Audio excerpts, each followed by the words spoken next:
नमस्कार। शुरुआत करते हैं बड़ी खबर के साथ। बीजेपी के सूत्रों के हवाले से एक बड़ी खबर आ रही है। योगी के नेतृत्व में ही चुनाव लड़ा जाएगा। सूत्र इस बात की जानकारी दे रहे हैं, संगठन और सरकार में बड़े बदलाव नहीं होंगे। यूपी संगठन में कोई बड़ा बदलाव नहीं होगा। ये बड़ी जानकारी हम आपको बता रहे हैं जो सूत्रों के हवाले से आ रही है। योगी के नेतृत्व में ही 2022 का चुनाव लड़ा जाएगा। सूत्रों के हवाले से बड़ी जानकारी आ रही है। संगठन और सरकार में कोई बड़े फेरबदल नहीं किए जाएंगे। यूपी संगठन में कोई बड़ा बदलाव नहीं होगा। सूत्र इस बात की जानकारी दे रहे हैं। अनूप हमारे साथ दिल्ली से जुड़ चुके हैं। अनूप, क्या जानकारी है आपके पास?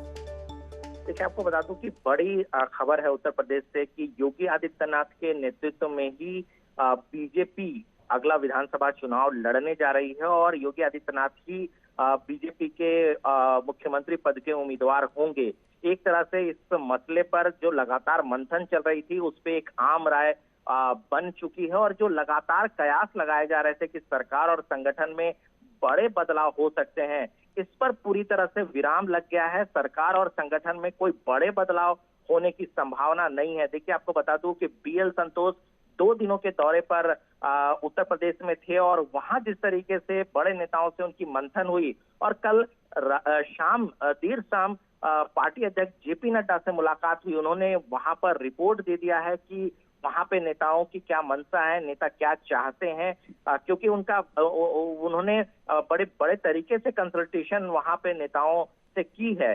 तो कुल मिला के अब जो सूत्र बता रहे हैं, सूत्रों के मुताबिक साफ हो गया है कि योगी आदित्यनाथ के नेतृत्व में और सरकार और संगठन, अगर हम संगठन की बात करते हैं तो संगठन में भी कोई बहुत बड़ा बदलाव नहीं होने जा रहा। लेकिन दूसरी बात बता दूं कि केशव प्रसाद मौर्य जो कि बड़े नेता हैं, अभी उप मुख्यमंत्री हैं, चुनाव को लेकर पार्टी उन्हें भी बड़ी जिम्मेदारी देने जा रही है। यानी उनकी जिम्मेदारी भी बहुत बड़ी रहने वाली है विधानसभा चुनाव को देखते हुए।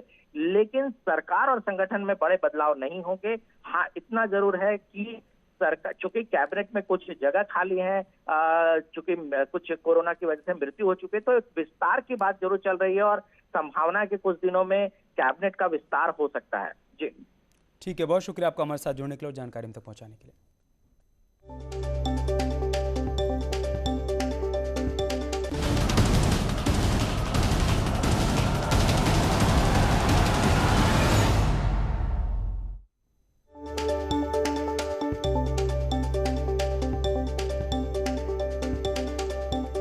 बीजेपी सूत्रों के हवाले से बड़ी खबर सामने आ रही है। बीएल संतोष ने 3 दिनों तक बैठक की थी और उस बैठक के बाद रिपोर्ट उन्होंने जेपी नड्डा को सौंपी थी, जिसके बाद अब सूत्र इस बात की जानकारी दे रहे हैं कि योगी के नेतृत्व में ही अगला चुनाव लड़ा जाएगा।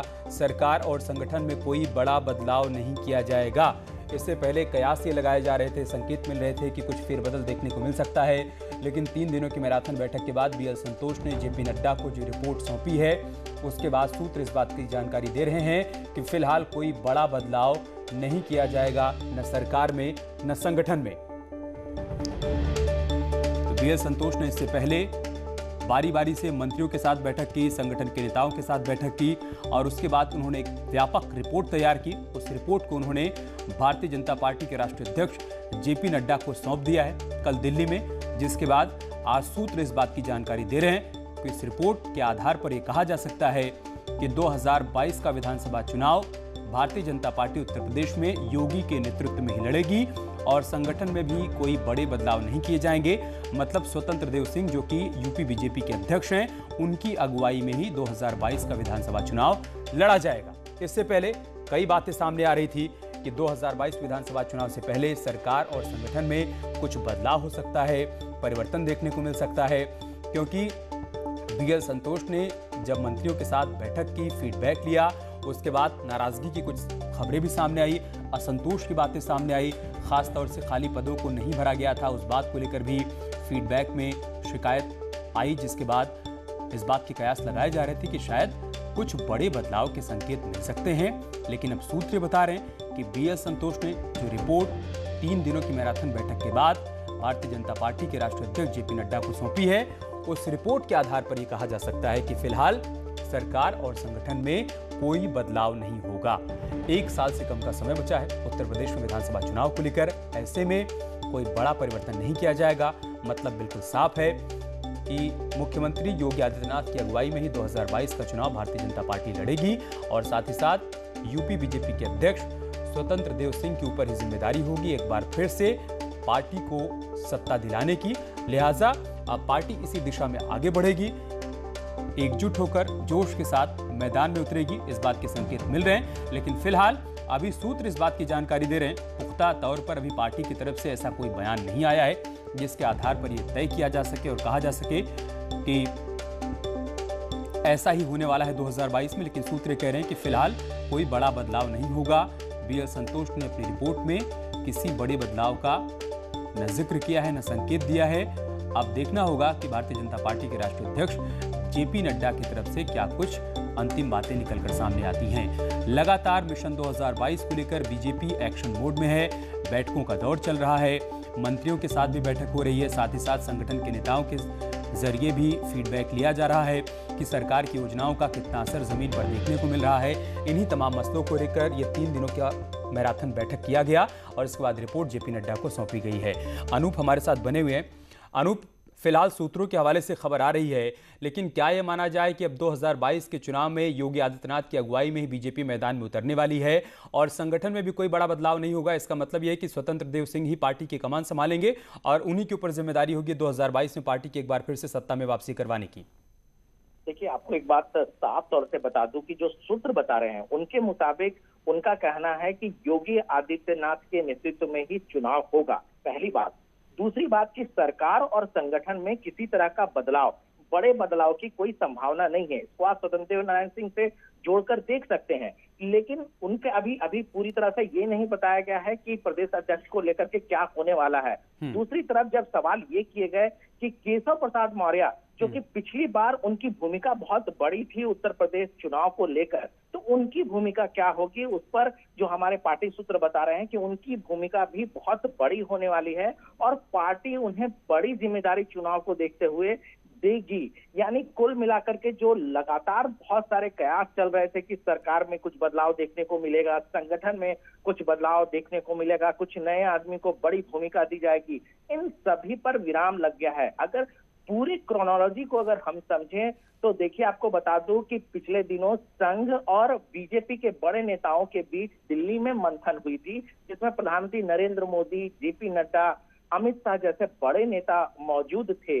और उसके बाद जिस तरीके से हमने देखा कि किस तरीके से उत्तर प्रदेश के मुख्यमंत्री की सक्रियता बहुत ज्यादा बढ़ गई, हालांकि वो लगातार कोरोना मामले पर लगातार वो काम करते रहे हैं। दूसरी तरफ बीएल संतोष का वहां जाना, राधा मोहन सिंह जो कि प्रभारी हैं उनका जाना, और लगातार वहां बड़े नेताओं से उनकी बातचीत, हर स्तर पर उनकी बातचीत हुई संगठन में। और उसके बाद जेपी नड्डा को उन्होंने पूरी बातों को बताया, रिपोर्ट जेपी नड्डा को सौंपा। अब इससे साफ हो गया है कि संगठन और खास तौर पर पार्टी किसी भी तरीके से रिस्क नहीं लेना चाहती है, क्योंकि बहुत ज्यादा वक्त उत्तर प्रदेश विधानसभा चुनाव में नहीं है। और आमतौर पर पार्टी बहुत बदलाव भी नहीं करती है चुनाव से ठीक पहले, या नेतृत्व परिवर्तन भी नहीं करती है।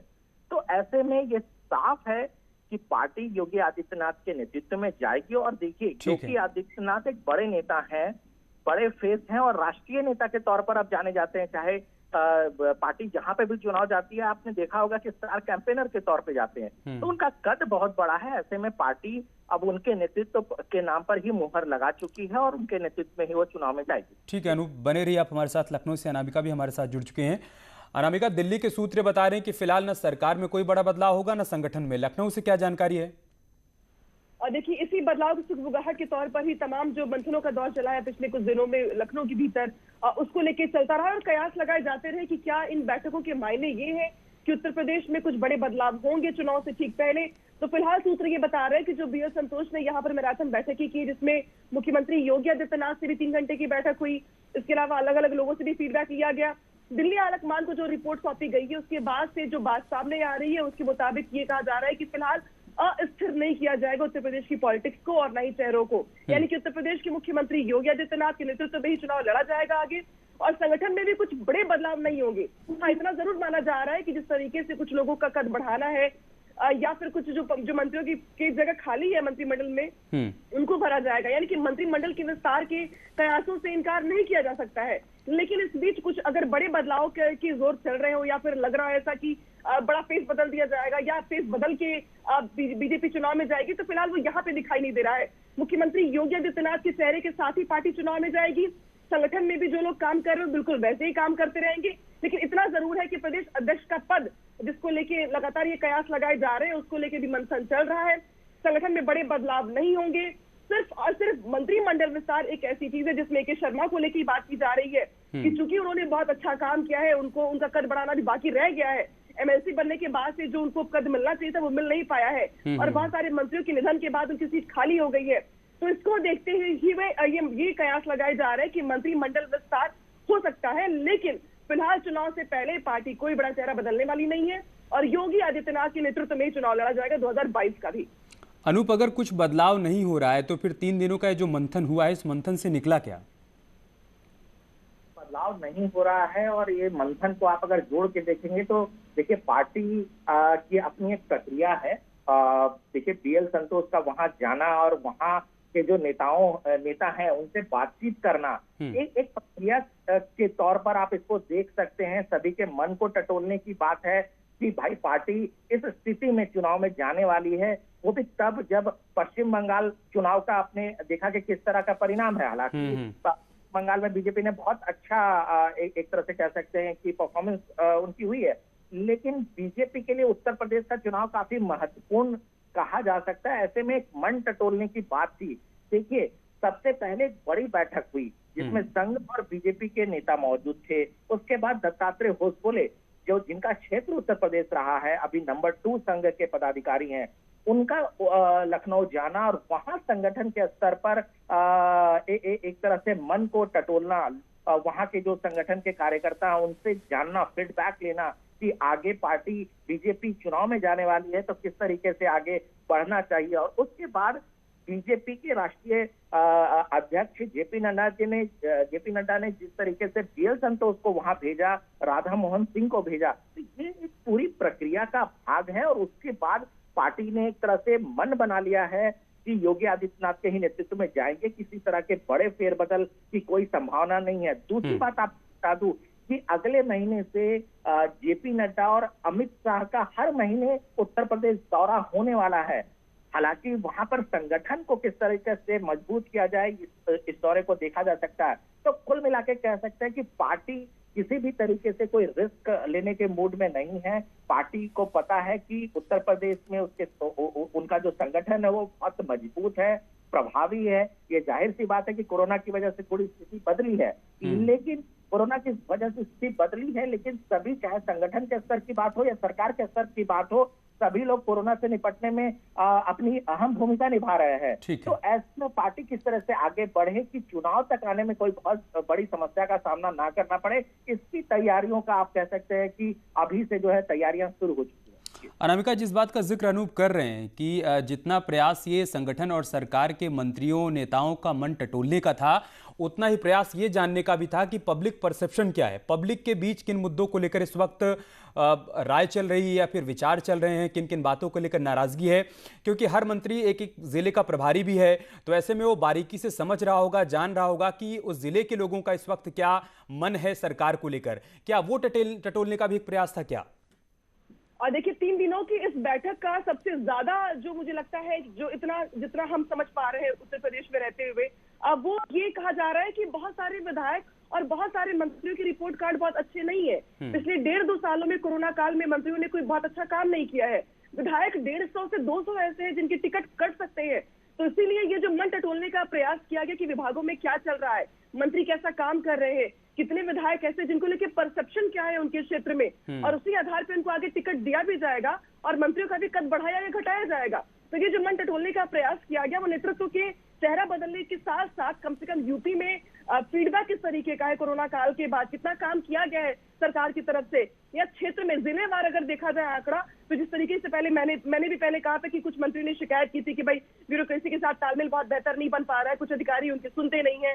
कुछ लोगों ने ये भी कहा कि भाई हम अपने लोगों को संतुष्ट नहीं कर पा रहे, कार्यकर्ताओं को, क्योंकि बहुत सारे आयोग और निगमों के पद खाली है लेकिन वो भरे नहीं जा पाए हैं। कुछ लोगों ने ये भी शिकायत की कि कोरोना काल में जो काम जिस तरीके से रहा, बहुत सारे मंत्री घर से बाहर नहीं निकले, बहुत लोगों को बेड नहीं मिल पाया, ऑक्सीजन नहीं मिल पाया, इंजेक्शन नहीं मिल पाया।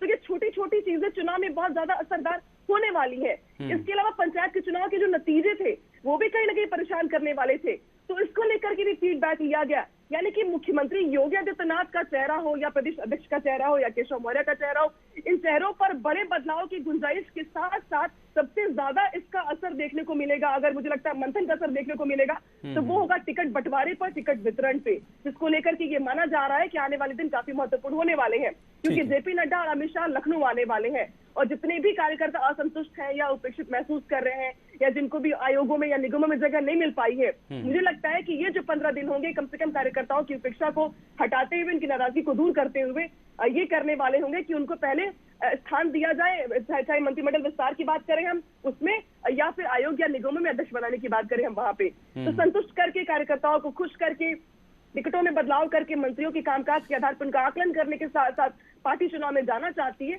और उसके पहले की एक्सरसाइज है ये। ठीक है अनूप, क्या हाल फिलहाल में विपक्षी दलों का आक्रामक होना भी एक कारण हो सकता है क्या?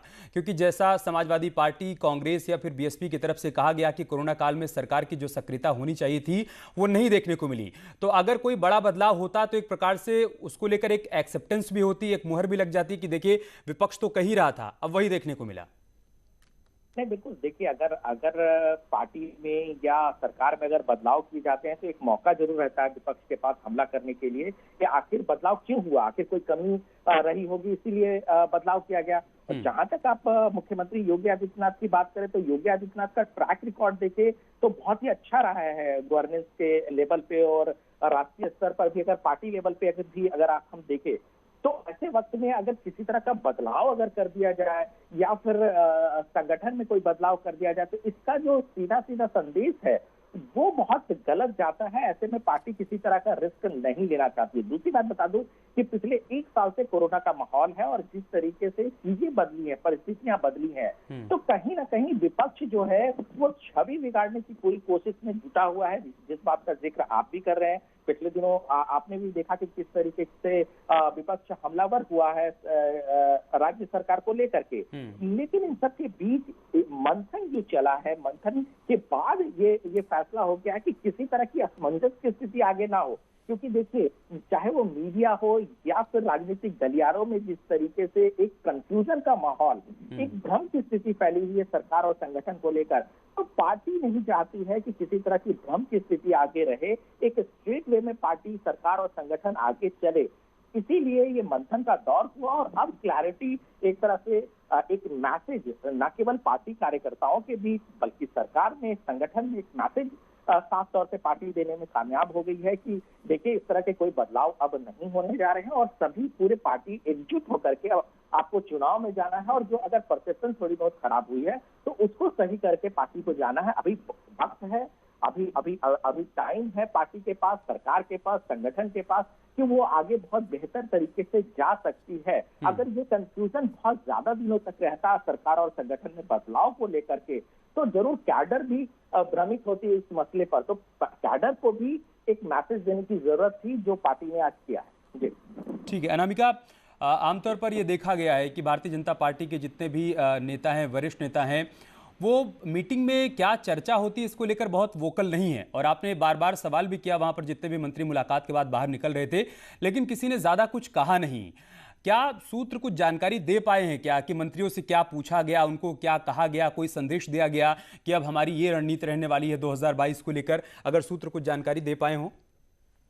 और देखिए ये बिल्कुल ठीक कहा आपने, क्योंकि इस बार जो बैठक हुई है चुनाव के पहले की बहुत ही गोपनीय और बहुत ही उस तरीके की बैठक थी कि जहां पर एक एक मंत्री से अलग अलग बिठा के बातचीत की गई। संभव ये था कि सबको एक बार बुलाया जाता और सबसे एक ही बार निर्देशित किया जाता कि आपको ये करना है, ये करना है, लेकिन बैक टू बैक और एक एक मंत्री को अलग अलग मौका देने का मतलब ही यही था कि संगठन ये चाहता था कि जो फीडबैक है वो खुल करके सामने आए। मंत्री जो कहना चाहते हैं सरकार के खिलाफ भी या सरकार के पक्ष में भी या कोरोना को लेकर माहौल में भी, तो वो खुल के अपनी बात कहे। और इसीलिए कोई भी मंत्री बाहर निकल के किसी ने ये भी नहीं बताया कि किससे क्या पूछा गया, लेकिन जो संगठन के 1-2 लोग जो वहां मौजूद थे मौके पर या जिन्होंने देखा, उनका ये जरूर कहना था कि मंत्रियों से कोरोना काल, 2022 के चुनाव, पंचायत चुनाव के नतीजे और इनको लेके ये पूछा गया कि आपके विभाग में क्या चल रहा है, कोरोना को लेकर सरकार कैसा काम कर रही है, 2022 के चुनाव अगर होते हैं तो आपके हिसाब से आपके क्षेत्र में परिणाम क्या होंगे। तो इस तरीके के सवालों से 1 से 2-4 होना पड़ा मंत्रियों को। हालांकि जयप्रताप सिंह से जब मैंने ये पूछा तो उन्होंने मुझे दो टूक ये कहा कि बहुत गोपनीय बैठक थी, बताना मुश्किल है, लेकिन चूंकि मैं स्वास्थ्य का मंत्री हूं इसलिए मुझसे कोरोना को लेकर पूछा गया कि आंकड़े क्या कहते हैं बाकी राज्यों के मुकाबले में, आपने कब क्या क्या फैसले किए, कब क्या क्या कदम उठाए। तो जयप्रताप सिंह से सुरेश खन्ना से कोरोना को लेकर स्पेशल अपडेट भी लिया गया संगठन के साथ साथ। इसके अलावा मंत्रियों से ये कहा गया कि क्या आपको लगता है कि उत्तर प्रदेश में सरकार दोबारा बन पाएगी अगर इस तरीके की स्थिति रही तो? आपके हिसाब से परिणाम क्या होंगे? आपको क्या लगता है कि पंचायत के चुनाव के जो नतीजे थे कहाँ कमी रह गई हमसे? तो ये सवाल मंत्रियों से अलग अलग पूछे गए, बेशक फीडबैक। ठीक है अनामिका और अनूप, आप दोनों का बहुत बहुत शुक्रिया हमारे साथ जुड़ने के लिए और विस्तार से तमाम जानकारी हम तक पहुंचाने के लिए। या रुक रहे एक छोटे से ब्रेक।